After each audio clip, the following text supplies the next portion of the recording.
Wala ngang pasok yung alaga ko, akala ko nga mapapahinga ako, bes. Diyos ko, akala ko lang pala yun at tinatawag na nga ako ng aking labahin. Oh yes, labaday na naman, kaya ayan, kagabi pa lang nagbabad na nga ako ng aming mga puti. Paglalaba nga, bes, dito lang naman ako tumatagal sa mga kulay puti at paano kailangan pa nga kasing ibabad ng bonggang-bongga. Abay, kung alam ko nga lang dati, bes, na matrabaho nga maglaba ng mga puti, ay nako, sana puro itim na nga lang yung mga pinagmamahin ko sa ukay. Char.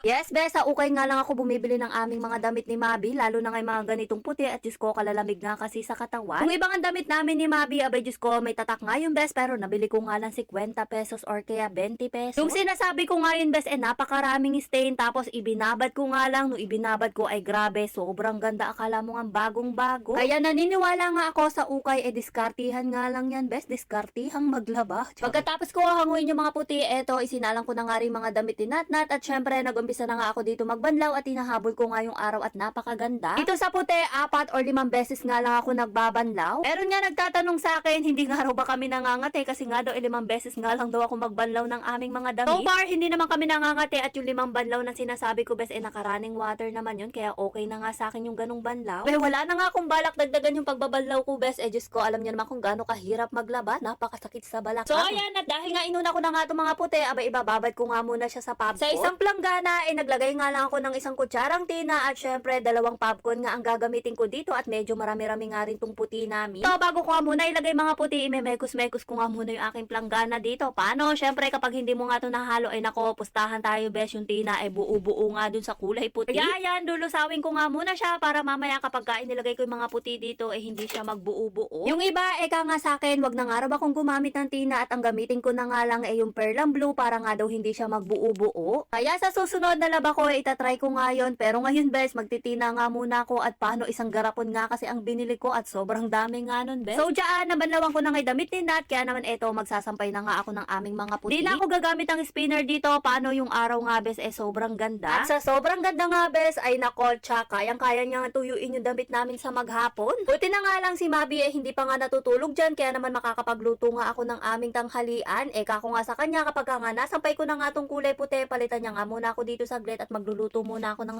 aming tanghalian. Pagkatapos ko ang ihanger lahat ng mga puti, eto, isa-isa ko na nga silang isasampay dito at tingnan nyo naman yung araw, napakaganda talaga. Buti na nga lang dito sa compound namin, meron nga kaming sampayan ng mga damit kapag nga ganitong maramihan, talaga namang hindi na kami mag-aagawan. Ito, pagkatapos ko magsampay ng damit, sabi ko kay Mabi, palitan niya na nga ako dito para nga makapagluto at makapagsaing nga. Taglit lang naman ako magluto, paano kanina habang naghihintay pa nga ako ng aking babandawan, eto, nilinis ko na nga yung isda. Mura nga yung kilong ganitong kaliliit na galunggong, 60 pesos nga bili ko at tingnan nyo naman medyo marami na nga at pwede na nga sa aming pamilya. Yung mga ganitong maliliit na isda, bes, ang masarap na luto dito yung ganitong paksiw nga. Kaya lang ako ng sibuyas, luya, paminta at syempre suka na nga din, bes, tapos pakukuluan ko nga lang to sa mahinang apoy. Dahil nga paksiw yung ulam namin, syempre magluluto pa nga ako ng sopas para nga ding merong kainin si Mabi. Ewan ko ba kahit anong gawin ko at luto ko nga na to, bes, hindi nga kumakain si Mabi at hindi nga siya fanatic ng paksiw. Yun lang, malas niya kasi nga napangasawa niya hilig nga, bes, mga ganitong luto sa paksiw. Kaya naman kahit ayaw niya, ayan, magluluto ako, bes. Probinsya kasi namin, bes, ito na nga kinalakihan namin mga ulam. Kung hindi nga yung mga gandong paksiw, syempre mga nilagang gulay. Pagkaluto nga ng paksiw, inaya ko na nga rin sila kumain at paano, bes, nanginginig na nga ako sa gutom.